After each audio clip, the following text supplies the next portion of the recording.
ਇਹ ਜੀ ਰੰਗੇ ਵਾਲੇ ਦਾ ਇਲਾਕਾ ਹੈ ਤੇ ਰੰਗੇ ਵਾਲੇ ਦੀ ਲਹਿੰਦੀ ਸਾਈਡ ਯਾਨੀ ਕਿ ਮਗਰਬ ਵਾਲੀ ਸਾਈਡ ਤੇ ਇਹ ਪਾਣੀ ਤੁਸੀਂ ਵੇਖ ਰਹੇ ਜੇ ਦਰਿਆ ਦਾ। ਇਹ ਸਾਰਾ ਪਾਣੀ ਦਰਿਆ ਦਾ ਰੰਗੇ ਵਾਲੇ ਦੀ ਲਹਿੰਦੀ ਸਾਈਡ ਤੇ ਆ। ਮੀਆਂ ਮੁਹੰਮਦ ਸ਼ਹਿਬਾਜ਼ ਸ਼ਰੀਫ ਦਾ ਪੋਰਟ ਵੀ ਅੱਧਾ ਕੁ ਡੁੱਬਿਆ ਹਾਲਾਂ ਦੇ ਵਿੱਚ।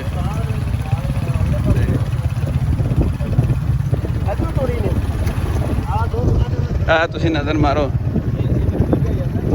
ਇਹ ਬਹੁਤ ਉੱਚਾ ਰਕਬਾ ਹੈ ਦਰਿਆ ਤੋਂ, ਫਿਰ ਵੀ ਸਾਰਾ ਪਾਣੀ ਇੱਧਰ ਆ ਗਿਆ।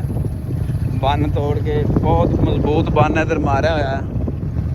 ਇਹ ਸਕੂਲ ਹੈ, ਸਕੂਲ ਦੇ ਵਿੱਚ ਵੀ ਪਾਣੀ, ਇਹ ਵੇਖੋ ਪਾਣੀ ਦੇ ਵਿੱਚ ਸਕੂਲ ਹੋਇਆ ਪਿਆ, ਬਲਕਿ ਪਿੰਡ ਦੇ ਵਿੱਚ ਇਹ ਵੇਖੋ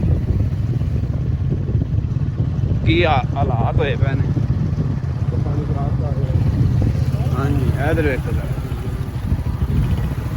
ਇਹ ਸਾਰੇ ਘਰ ਡੁੱਬੇ ਪਏ ਨੇ ਜੀ। ਪਾਣੀ ਉੱਧਰੋਂ ਆ ਰਿਹਾ, ਉਧਰਲੀ ਸਾਈਡ, ਉਧਰਲੀ ਸਾਈਡ ਤੋਂ ਪਾਣੀ ਆ ਰਿਹਾ, ਰੰਗੇ ਵਾਲੀ ਦੀ ਉਧਰਲੀ ਸਾਈਡ ਤੋਂ। ਠੀਕ ਹੈ, ਇਹ ਸਾਰੀਆਂ ਫਸਲਾਂ ਨੇ ਇੱਥੇ ਆ ਜਿੱਥੇ ਪਾਣੀ ਖੜਾ ਹੈ, ਘਰ ਡੁੱਬ ਗਏ ਨੇ। ਲੋਕ ਛੱਤਾਂ ਤੇ ਚੜ੍ਹਨ ਤੋਂ ਮਜਬੂਰ ਹੋ ਗਏ ਨੇ। ਆਹ ਪਿੰਡ ਵੇਖੋ ਜੀ ਕਿੰਨੀ ਹਾਈਟ ਤੇ ਆ। ਮਜ਼ੀਦ ਤੁਹਾਨੂੰ ਅੱਗੇ ਜਾ ਕੇ ਸਿਖਾਉਂਦੇ ਆ। ਲੋਕ ਕਿੱਥੋਂ ਦੇ ਰਹਿਸ਼ੀ ਹੈ ਤੁਸੀਂ? ਮੈਂ ਜੀ ਇੱਥੋਂ ਦਾ ਹੀ ਰਹਿਸ਼ੀ ਹੈਗਾ। ਕਿਹੜਾ ਪਿੰਡ ਹੈ? ਨਜਾਬ ਜਾਂ ਖੁਰਮੀਆਂ ਕਰ ਲਵੋ ਤੇ ਨਹੀਂ ਇੱਧਰ ਕਿਹੜਾ ਆ ਪਾਣੀ ਕਿੱਧਰੋਂ ਆ ਰਿਹਾ? ਇਹ ਰਕਬਾ ਰੰਗੇ ਵਾਲੇ ਦਾ ਰਕਬਾ ਹੈਗਾ। ਅੱਛਾ, ਉਧਰੋਂ ਬੰਨ ਟੁੱਟਿਆ ਹੈਗਾ, ਉਹ ਪਾਣੀ ਆ ਰਿਹਾ ਹੈਗਾ। ਅੱਛਾ, ਉਧਰ ਦਰਿਆ ਦੀ ਉਤਲੀ ਸਾਈਡ ਤੇ ਹੈਗੀ ਫੀਜ ਵਾਲੀ ਟੂਲੀ। ਅੱਛਾ, ਫੀਜ ਵਾਲੀ ਟੂਲੀ ਸਾਈਡ ਤੋਂ ਵੀ ਪਾਣੀ ਆਉਂਦਾ ਪਿਆ ਥੱਲੇ। ਠੀਕ ਹੈ। ਤੇ ਤੁਹਾਡੇ ਇੱਥੇ ਕੋਈ ਰਿਸ਼ਤੇਦਾਰ ਰਹਿੰਦੇ ਨੇ? ਕੋਈ ਭਾਈ ਤੁਹਾਡਾ ਸੁਣਿਆ ਸੀ ਰਹਿੰਦਾ ਹੈ? ਹਾਂਜੀ ਰਿਸ਼ਤੇਦਾਰ ਰਹਿੰਦੇ ਨੇ, ਤਾਂ ਮੇਰਾ ਇੱਥੇ ਰਹਿੰਦਾ ਤੇ ਹੈਗਾ। ਉਧਰ ਪਾਣੀ ਗਿਆ ਘਰਾਂ ਦੇ ਵਿੱਚ? ਹਾਂਜੀ ਪਾਣੀ ਘਰਾਂ ਹੀ ਗਿਆ, ਘਰ ਜਾਣੀ ਕਿ ਮੁਕੰਮਲ ਤੌਰ ਤੇ ਪਾ ਚੁੱਕੇ ਨੇ। ਤੇ ਸਮਾਨ ਵਗੈਰਾ ਅੰਦਰ ਹੀ ਹੈ? ਸਮਾਨ ਕੁਝ ਕੱਢਿਆ ਹੈਗਾ, ਕੁਝ ਅੰਦਰ ਵੀ ਪਿਆ ਹੈਗਾ। ਡਰ ਨਹੀਂ ਲੱਗਦਾ ਜੀ? ਡਰ ਤੇ ਲੱਗਦਾ, ਹੁਣ ਸਮਾਨ ਵੀ ਅੰਦਰ ਪਿਆ ਹੈਗਾ, ਜਾਣ ਤੇ ਵੀ ਨਹੀਂ ਜੀ ਕਰਦਾ ਹੈਗਾ। ਰਾਤ ਨੂੰ ਕਿੱਥੇ ਸੁੱਤੇ ਜੀ? ਰਾਤ ਨੂੰ ਫਿਲਹਾਲ ਤੇ ਸੜਕਾਂ ਤੇ ਹੀ ਸਮਝ ਲਓ ਸੁੱਤੇ ਹੈਗੇ। ਅੱਛਾ, ਹਾਂਜੀ ਸਾਰਾ ਸਮਾਨ ਛੱਡ ਛਡਾ ਕੇ? ਇਹ ਹੈਗਾ ਕਿ ਹੁਣ ਆਪਦੀ ਤਾਂ ਮੌਤ ਲੈ ਕੇ ਅੰਦਰ ਪਾਣੀ ਜਾਣਾ ਹੈ। ਹਾਂ ਸਹੀ ਹੈ। ਕੋਈ ਪਤਾ ਨਹੀਂ ਲੱਗਦਾ, ਕਮਰਾ ਜਦੋਂ ਮਰਜ਼ੀ ਡਿੱਗ ਸਕਦਾ। ਹਾਂ ਠੀਕ ਹੈ। ਚਲੋ ਹੁਣ ਵਿਖਾਓਗੇ ਅੱਗੇ ਸਾਨੂੰ ਆਪਣੇ ਘਰ ਬਾਹਰ? ਹਾਂਜੀ ਘਰ ਤੇ ਜਾ ਕੇ ਸੋਚਿਆ ਵਹਾਣੇ। ਹਾਂ ਠੀਕ ਹੈ। ਇਹ ਲੋ ਜੀ ਆ ਜਾਓ ਭਾਈ ਜਾਨ, ਆ ਸੂਰਤ ਹਾਲ ਵੇਖ ਲਓ ਕੀ ਸੂਰਤ ਹਾਲ ਬਣੀ ਪਈ ਪਾਣੀ ਦੀ। ਕਿਉਂ ਭਾਈ ਜਾਨ? ਹਾਂਜੀ ਆ ਹੁਣ ਹੀ ਡਿੱਗੀਆਂ ਨੇ ਤੁਹਾਡੀਆਂ ਦੀਵਾਰਾਂ, ਕੋਠੇ, ਸਾਰਾ ਕੁਝ? ਹਾਂਜੀ ਜਦੋਂ ਪਾਣੀ ਆਇਆ ਉਦੋਂ ਹੀ ਡਿੱਗਿਆ ਹੈ। ਅੱਛਾ, ਆ ਵੇਖ ਸਕਦੇ ਜੀ ਤੁਸੀਂ। ਓਏ ਇਹ ਪਾਣੀ ਅੱਗੋਂ ਬੰਨਿਆ ਜੇ ਫਿਰ ਵੀ ਇਹਨੂੰ ਆਇਆ ਫਿਰਦਾ। ਹਾਂਜੀ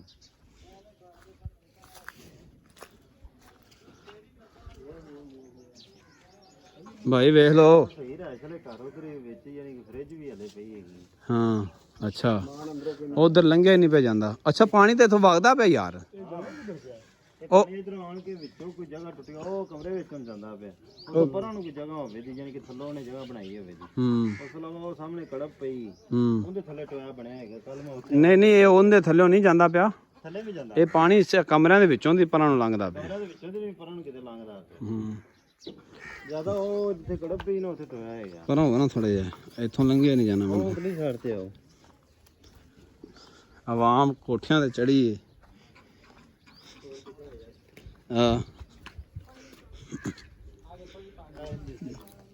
ਲੋ ਜੀ ਇਹ ਵੇਖੋ, ਇਹ ਰਿਹਾਇਸ਼ਾਂ ਦੇ ਵਿੱਚੋਂ ਪਾਣੀ ਜਾ ਰਿਹਾ ਜੀ।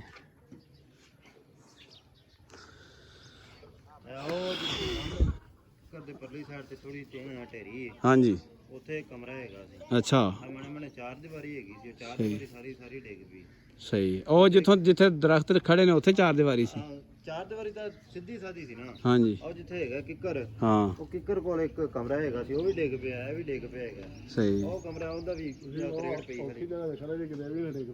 ਉਹ ਜਿਹੜਾ ਅੱਗੇ ਪੱਕਾ ਇਹਨੂੰ ਨਾ ਇਹਦੇ ਤੇ ਚੜਾ ਹਿਲਦੀ ਪਈ ਸਾਰੀ।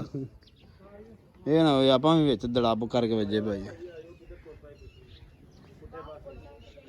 ਚਲੋ ਜੀ ਲੋ ਦੋਸਤੋ, ਤੁਹਾਨੂੰ ਅਸੀਂ ਸੂਰਤ ਹਾਲ ਤੋਂ ਆਗਾਹ ਕੀਤਾ। ਸਾਰਾ ਜਿਹੜਾ ਨਾ ਰਕਬਾ ਜ਼ੇਰੇ ਆਬ ਆਇਆ ਪਿਆ ਤੇ ਬਹੁਤ ਬੁਰੇ ਹਾਲਾਤ ਹੋ ਗਏ ਨੇ। ਪਾਣੀ ਅਜੇ ਤੱਕ ਲੱਥਾ ਕੋਈ ਨਹੀਂ। ਕਿਉਂ ਜੀ? ਟੁੱਟਿਆ ਨੂੰ ਵੀ ਉਹ ਉਧਰ ਸਾਹਮਣੇ ਨਜ਼ਰ ਆਉਂਦਾ। ਹਾਂਜੀ, ਇਦੋਂ ਅੱਗੇ ਵੀ ਚਲੇ ਜਾਂਦੀ, ਆ ਗਲੀ ਚਲੀ ਜਾਂਦੀ ਬਿਲਕੁਲ ਉੱਤੇ ਅੱਗੇ ਕਿਲਾ ਬੰਦ ਜਾ ਕੇ ਬੰਦ ਹੋ ਜਾਂਦੀ ਹੈ।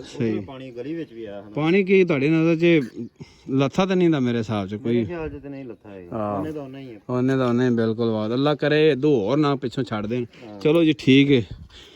ਹਾਂ ਨਾਜ਼ਰੀਨ ਅਗਰ ਇਹ ਮੁਸੀਬਤ ਜ਼ਿਆਦਾ ਲੋਕਾਂ ਦੀ ਕੋਈ ਮਦਦ ਕਰਨਾ ਚਾਹੁੰਦਾ ਹੈ ਤੇ ਇਹ ਸਾਹਮਣੇ ਜਿਹੜਾ ਨੰਬਰ ਆ ਰਿਹਾ ਇਹਦੇ ਤੇ ਰਾਬਤਾ ਕਰਕੇ ਮਦਦ ਕਰ ਸਕਦੇ ਜੀ। ਸਾਡੇ ਚੈਨਲ ਨੂੰ ਸਬਸਕ੍ਰਾਈਬ ਕਰਕੇ ਲਾਈਕ ਕਰ ਦਿਓ। ਬਹੁਤ ਸ਼ੁਕਰੀਆ। ਅੱਲਾਹ ਹਾਫਿਜ਼।